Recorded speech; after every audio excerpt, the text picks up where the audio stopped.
My girlfriend invited her ex to draft night at my condo, then told me, if this makes you uncomfortable, just.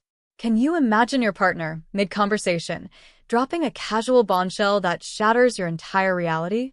My ex did just that, and in the span of 30 seconds, my world, and hers, completely imploded. She invited her ex to my home, for a party I was throwing, and then told me to leave. Seriously, what the hell would you do? Sup, everyone. Grab a snack, because this story? Oh, it's a ride. My name's Ethan, 32, and for 2 years I was with Nicole. I was, frankly, foolish enough to think we were solid. She'd moved into my condo in Austin about 6 months in, and I genuinely believed we had something real. We had a great routine, a shared friend group, and I, like an idiot, chose to ignore those whispers, those tiny red flags I dismissed as quirks. Then, one random Tuesday, she opened her mouth and uttered a sentence that essentially detonated our entire relationship in less than a minute. Let me walk you through it. So, I own a 2-bedroom condo here in Austin. Got a decent balcony, big enough for my smoker, and a collection of truly mismatched lawn chairs. Bought it back in 2019 when mortgage rates weren't a nightmare. Nicole moved in 2 years ago. She tossed a bit of cash my way for utilities, a pittance compared to market rent, but hey, it worked. Or so I thought. Our friend group, a bunch of us from college, we've got this fantasy football league. 12 of us, all convinced we're NFL general managers in disguise. We game online a couple nights a week, enough to justify a Discord server that's been alive and kicking since 2016. The core crew? That's me, Drew, Tasha, Mike, Jordan, and a few others who pop in and out. Drew's my neighbor, pure chaos merchant, owns a dog named Brisket, and no, that's not ironic. Tasha? She's our 2-time league champion and the unofficial, undisputed judge of all arguments. Nicole kinda got absorbed into the group when we started dating. She was good at organizing parties, so everyone liked her. Every August, we do draft night at my place. I spend the day before firing up the smoker, doing brisket low and slow, guarding my dry rub recipe like state secrets. Everyone brings their laptops. We project the draft board on the TV, argue about sleeper picks until midnight. Good people, good food, and the annual tradition of absolutely thinking we know what we're doing. This year's draft night was scheduled for Saturday. Nicole was coordinating invites and sides. I was on meet duty and tech support. It was Tuesday night. I was on the couch comparing brisket prices online because, adulthood is having strong opinions about beef sourcing. Nicole was half watching some show on her phone. And then she said it, just like she was mentioning the weather. No big deal, right? Oh, I invited Brandon to draft night. My fingers froze on the keyboard. Brandon. Her ex. The guy she'd spent years describing as emotionally manipulative, pathologically jealous, and so toxic she'd nuked an entire friend group just to escape him. The name that used to make her physically tense, that Brandon? I looked at her. She didn't even look up. Brandon, your ex? I managed to ask, my voice probably a little too tight. Yeah, she mumbled, still scrolling. He reached out a few months ago. We've been talking. He's completely different now. Did a lot of personal work. Apologized for everything. We're just friends. Just friends. A few months. So, she'd been in contact with this guy for months, and I was finding out 4 days before she wanted him in my living room. I closed my laptop. The click was probably louder than it needed to be. You invited your ex-boyfriend to draft night in my condo, and you're telling me now? She finally looked up, her expression already annoyed, like I was the one making a fuss over nothing. It's not a big deal. He's just a friend. I ran into him last week and mentioned it. He's into fantasy football now. It'll be fine. Oh, sure. You ran into him at the coffee place near my office. Total coincidence.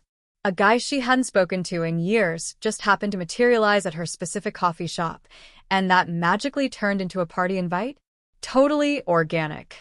I wasn't buying it. Not for a second. I don't want him here, I said, my voice low. This is my home. I've never met this guy.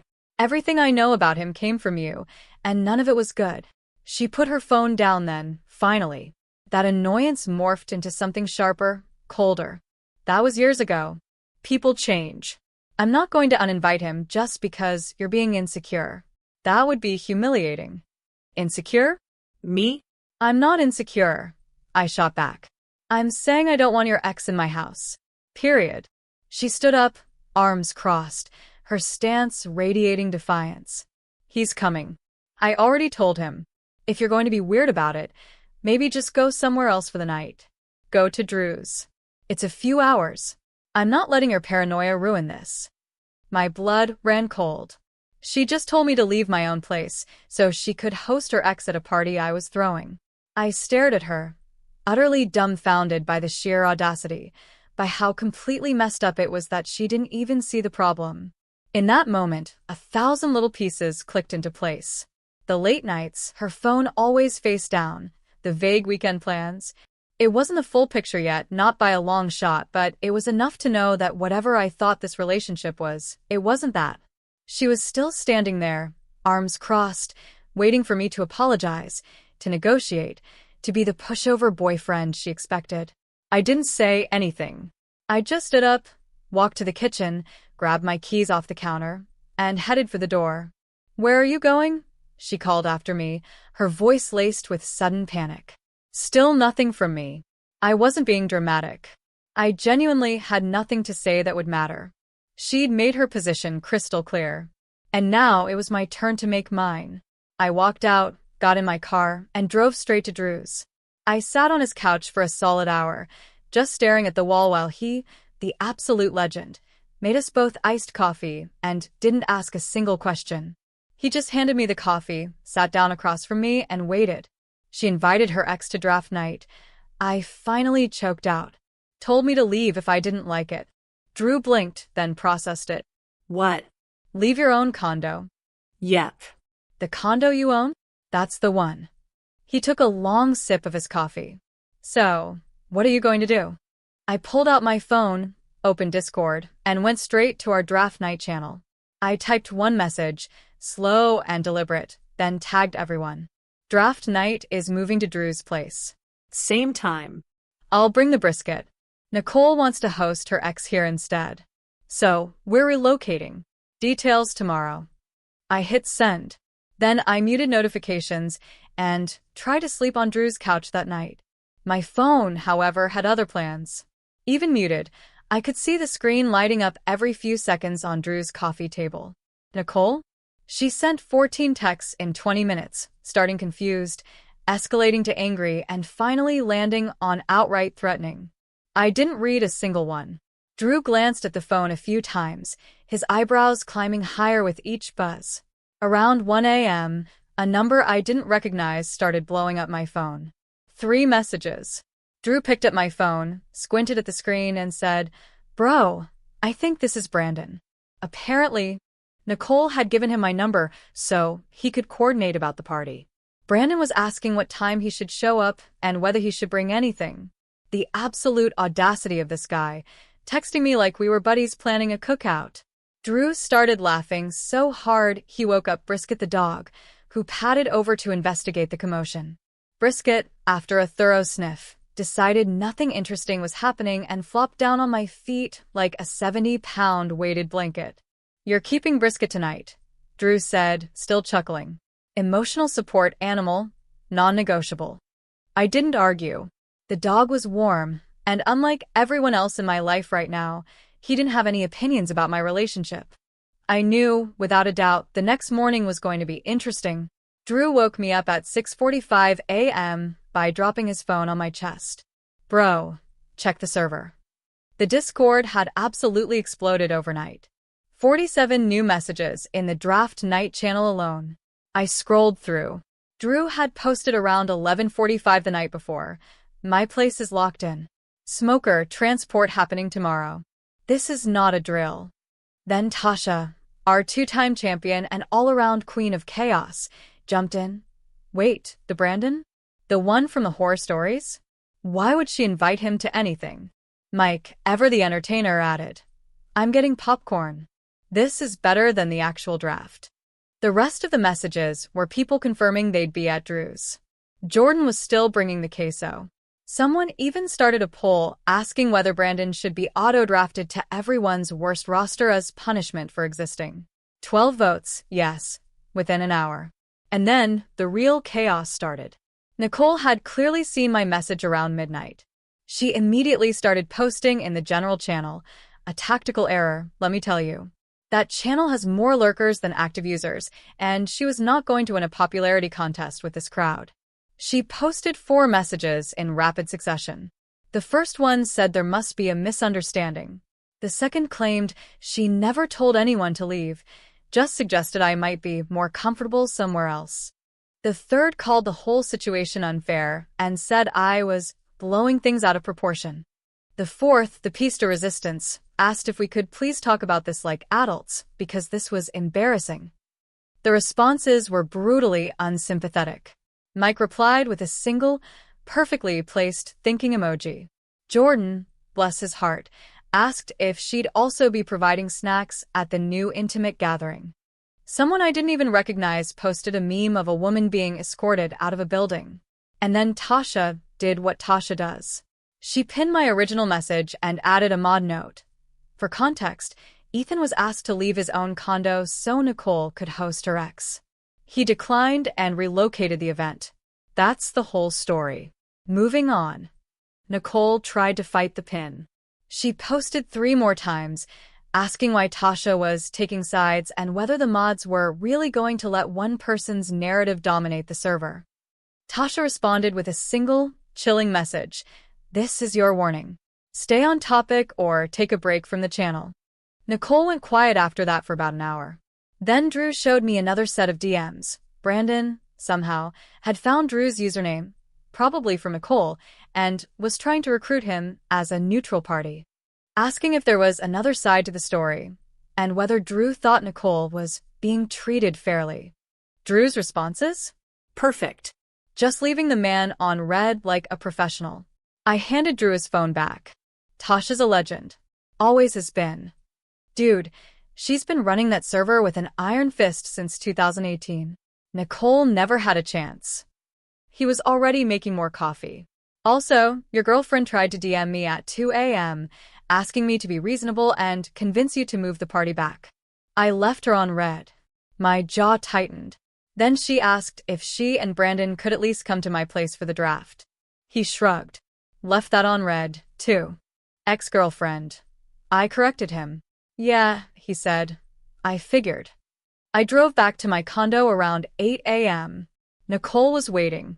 She'd clearly been awake for hours, pacing, phone in hand.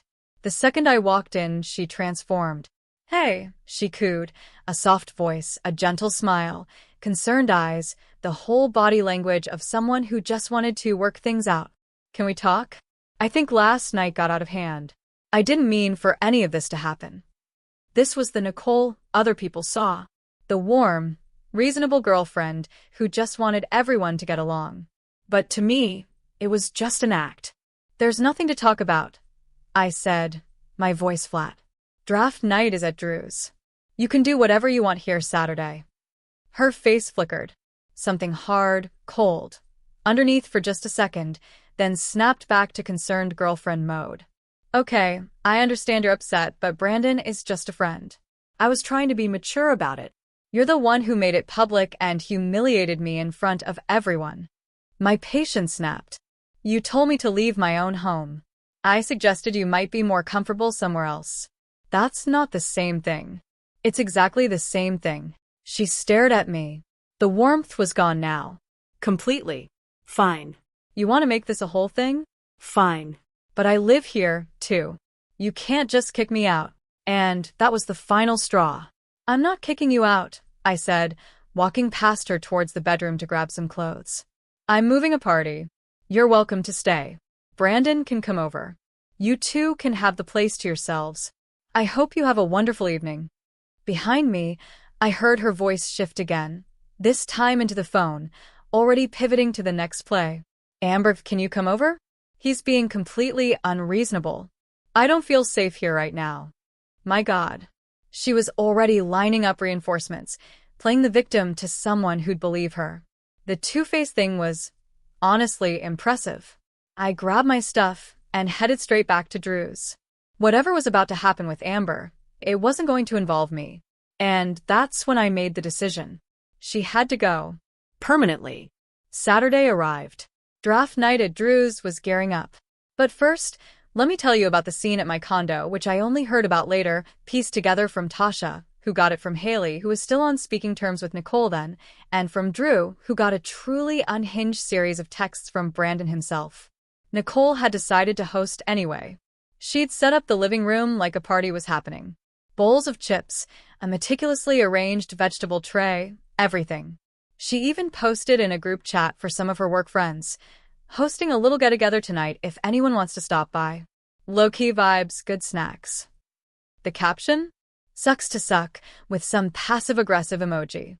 But you know what? Nobody came. Her work friends had other plans, or maybe, just maybe, they sensed the desperation. The Fantasy League people were, obviously, all at Drew's. But Nicole had committed to the bit, so those snacks stayed out. Brandon showed up early. Like, 2 hours early. So there he was sitting on my couch, eating my chips, at 4:30 in the afternoon, waiting for a party that was never going to happen. The first hour was probably fine. Nicole, in full hostess mode, keeping the conversation flowing, probably still convinced people would show up. But by 6, Brandon started getting antsy. Checking his phone, looking at the door, asking when the rest of the group was arriving. Some people might be running late, Nicole told him. Like how late, he asked. The draft starts at 7, right? Oh, there might have been some schedule changes. Around 7, the draft officially started. At Drew's place, where everyone actually was.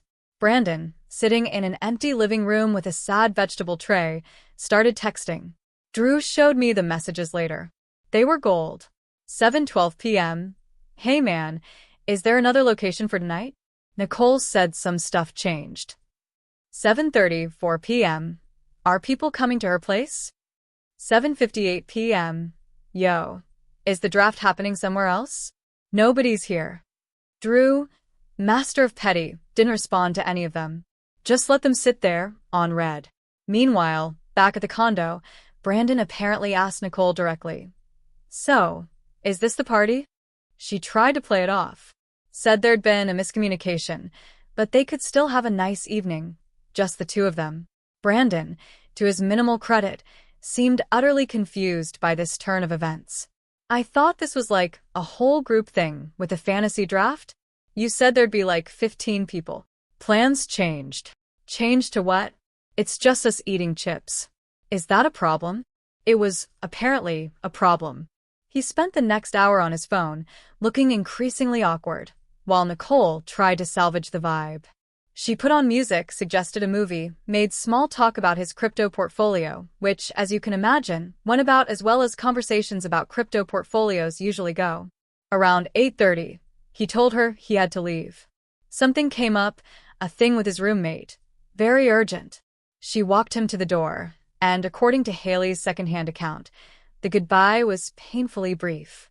Nicole sat alone in the condo after that, surrounded by untouched snacks, her phone silent.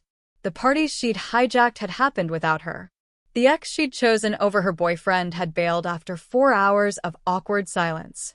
The social media post about her fun night in that she drafted never got published. Meanwhile, at Drew's apartment, it was absolute chaos. The best kind of chaos. 14 people packed into his living room, laptops everywhere, cords running in every direction. Someone had brought a power strip that immediately became the most valuable object in the room. The draft board was projected on Drew's TV.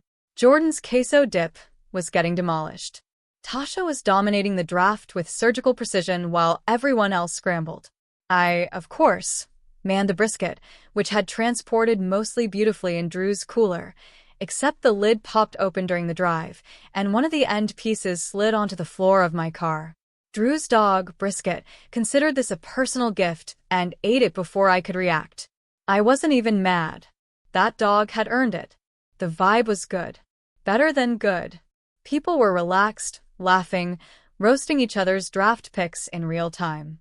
Mike's headset was still echoing, and he was taking the mockery in stride. Jordan claimed his queso recipe was a family secret, and 3 people immediately started trying to reverse engineer it. Around round 4, Drew's Wi-Fi decided to have a moment. The connection dropped for about 90 seconds. When it came back, the auto-draft had selected a kicker for me. In the 4th round, a kicker.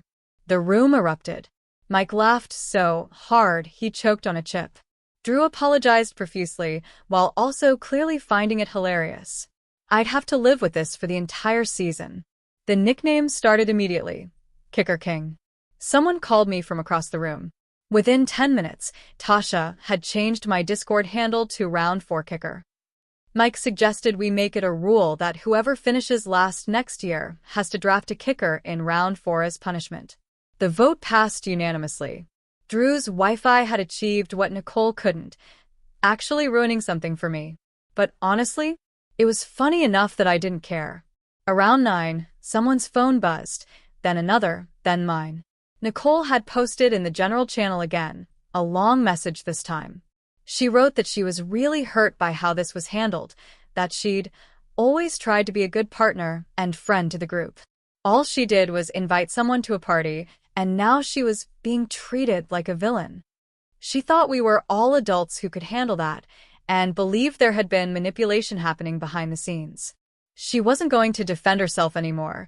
She just wanted us to know her side. The room went quiet for about 3 seconds. Everyone had seen it at the same time.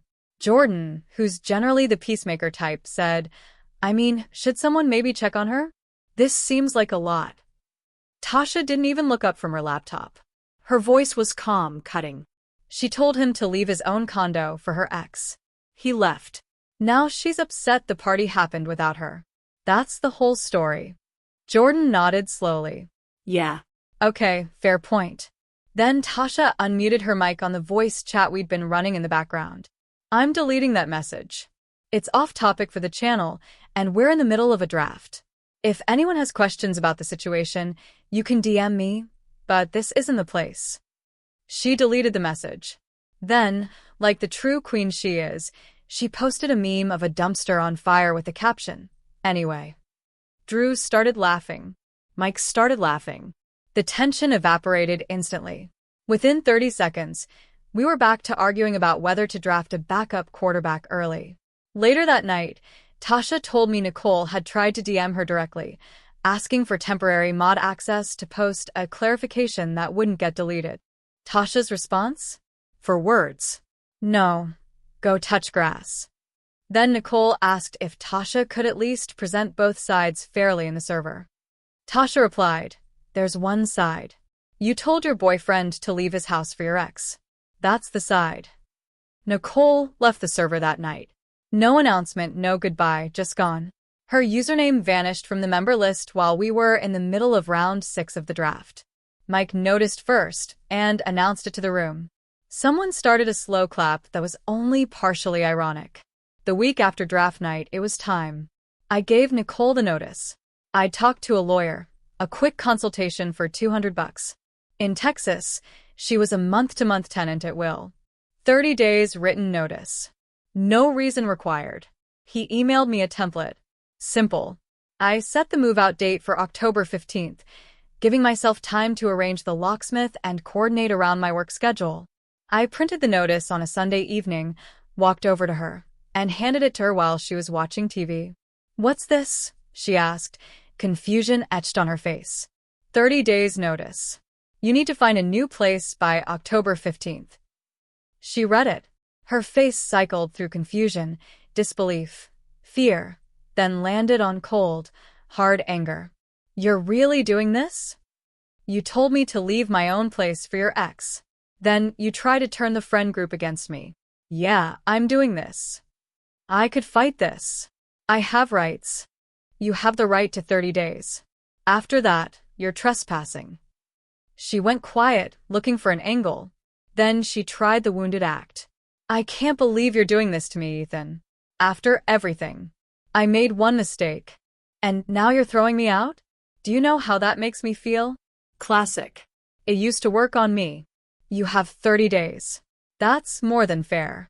The softness vanished. She smiled, a chilling, venomous smile. Fine, but you should know I've already talked to my sister about this. She knows HR people at your company. This could get uncomfortable for you professionally. You're threatening my job because I'm ending the lease? I'm just letting you know there are other ways this could play out. She went to the bedroom. I stood there, stunned. Then I texted Drew. She just threatened to contact my HR. His response? LMAO with what? Being a homeowner? Let her try, bro. He had a point. But about a week later, my manager pulled me aside. Hey, got a weird email from HR, something about a hostile domestic situation and concerns about your stability. You know anything about that? I explained in about 30 seconds. Breakup, eviction notice, ex not taking it well. He nodded. Yeah, figured. HR said it was vague and didn't allege anything actionable, filing it as a non-issue. That was it. She'd actually done it. And it amounted to nothing. Here's where it gets petty. The next 3 weeks were a Cold War. Nicole didn't do anything obvious enough to be actionable, but she made damn sure living with her was as unpleasant as humanly possible, without actually crossing any lines I could point to. Passive-aggressive comments about how some people can't handle difficult conversations. Long, glacial silences when I entered rooms. Cabinet doors left open because she knew it annoyed me to no end. The last of the coffee used and not replaced. The thermostat mysteriously adjusted to temperatures she knew I hated. Small things. Death by 1,000 paper cuts. Then the Wi-Fi incident happened. I came home from work one day to find the network name had been changed to Ethan is a narcissist, and the password had been reset to something I didn't know. My devices were all kicked off. I couldn't work from home. I couldn't game. I couldn't even stream anything on my own TV, in my own condo. When I asked her for the new password, she smiled sweetly and said she'd write it down somewhere, and then conveniently forgot for 3 days. I ended up tethering to my phone like some kind of animal until she finally remembered it. She also started inviting Amber over constantly. Amber, who clearly believed every single word of Nicole's meticulously crafted victim narrative. Amber looked at me like I was something unpleasant she'd stepped in. They'd sit in the living room, talking loudly about how some men can't handle strong women and emotional immaturity is epidemic. I'd retreat to my room, put on noise-canceling headphones, and count the days. The pettiest move, though, came in week 3, the headset incident. I have this really nice gaming headset, limited edition. I'd pre-ordered it, waited 3 months for release, tracked the shipping daily. Noise canceling, great mic quality, comfortable enough to wear for hours. It lives on a stand next to my PC. One day, I came home from work, and it was gone. I found it in her room, sitting on her desk like it belonged there. Next to it was a sticky note. Birthday gift 2022. Taking it when I go. My birthday is in March. She moved in September. The headset released in November of 2023. The timeline didn't work. She knew it didn't work. She was just betting I wouldn't have receipts. I didn't argue with her. I just went to my email, found the order confirmation with my name and payment info and delivery date, and forwarded it to myself so I'd have it ready when needed. Then I went to Drew's apartment. I need to store something here for a couple of weeks. The headset, he asked. How'd you know? Because you're holding the headset. Yeah. I put it on his shelf, behind some books, where it wouldn't be obvious. The next day, Nicole noticed it was gone from her room. She didn't say anything directly, just gave me this long, evaluating stare over breakfast, like she was recalculating something. The fake birthday claim was never mentioned again. Day 22. 8 days left on the notice. I was just trying to fix my Netflix recommendations, which had gone completely insane. Reality dating competitions, couples therapy documentaries. My algorithm was convinced I was deeply invested in whether some guy named Chad would find true love on a tropical island. I figured Nicole's watch history was bleeding into my recommendations, so I logged into my account settings to fix it. We still shared the account because, honestly, I hadn't had the energy to deal with administrative tasks while living through a Cold War. That's when I saw it. The activity log. Netflix tracks everything. What profile watched what, when, on which device. I'd never looked at this screen before, but it was all there, in brutal, damning detail. Nicole's profile showed viewing sessions at times that didn't match where she was supposed to be. 2 episodes of some drama at 11 at night on a Wednesday back in March. I remembered that night. She'd said she was staying at Amber's because they had an early brunch thing the next day. But the device wasn't Amber's TV. It wasn't Nicole's laptop or tablet either. The device was listed as Brandon's Fire Stick. Netflix pulls device names from her Amazon account. So, Brandon had literally named his streaming device after himself. Genius move, honestly. Really helped me out. I stared at my phone screen for a very long time. My stomach dropped. I scrolled further back. More sessions. February, January, December. Going back almost 8 months. Always the same device name. Always on nights, she'd told me she was somewhere else. Gym nights, girls' nights with friends, sister visits, work events. Every excuse she'd given me for the past year, every story about where she was going, had apparently been a lie. The recent reconnection she described, the one that happened a few months ago after a coincidental coffee shop encounter? At least 8 months old. The coffee shop thing was staged. The he's changed narrative was rehearsed. The whole thing was a production. The draft night invitation wasn't impulsive. The party was supposed to be her soft launch. Introduce him as just a friend. Get everyone comfortable with his presence. So when she eventually made the switch, the timeline would look natural. She wasn't just entitled. She was running a long con, a game of emotional chess, and she'd gotten sloppy because she didn't think I'd ever look at something as mundane as streaming account settings. I didn't confront her that night. I sat on the information for about 18 hours, letting it simmer, letting the anger turn cold. The next evening, she came home from the gym around 8. All cheerful energy, good vibes. Hey, she said, dropping her bag. I was thinking we could watch something tonight. Clear the air a little. The audacity. Standing there, offering a peace gesture, while the evidence sat in my phone, burning a hole in my pocket. Sure, I said, my voice flat. Let me pull up Netflix. I grabbed the remote, opened the app, and navigated straight to account settings. Found the Manage Devices page. I let her see what I was looking at. What are you doing? She asked, still casual, still oblivious. Just checking something. I scrolled to the device list, let her eyes find the line that said, Brandon's Fire Stick, last active yesterday. When did we add that device to the account? The casualness evaporated. I watched her face change in real time. Her smile freezing, color draining, the whole act just falling apart. She opened her mouth, closed it, opened it again. I can explain that. Can you? I asked, my voice deadly calm. Because according to this activity log, you've been watching shows from Brandon's apartment since at least January. That's 8 months of gym nights that apparently happened at your ex-boyfriend's place. 8 months of lies. She was shaking her head slowly, but she didn't have a rebuttal. The data was right there on the screen. 8 days, I said. The notice stands. I walked out, slept at Drew's again, and finally told him the full story. He listened, shook his head, and said, Bro, that's insane. About 4 times. When I came back to the condo the next morning to grab some clothes, Nicole had already started packing. No more passive-aggressive comments, no more Amber visits, no more Cold War tactics. Just boxes appearing in the living room, slowly filling up with her stuff. The countdown was almost over. Move-out day, October 15th. I'd worked it out with my building's property manager ahead of time, a guy named Carlos, 12 years running the building. I told him the situation, and he agreed to be present during the move as a neutral witness. Smart, he'd said. Prevents problems. I also arranged to have the locks rekeyed immediately after she left, paid extra for same-day service. I wasn't taking any chances. Nicole had scheduled a moving van for noon. Her sister Amber was helping. Drew offered to be there, too, but I told him to stand by at his place in case I needed backup. I didn't want to turn move-out day into a spectacle. I just wanted it done.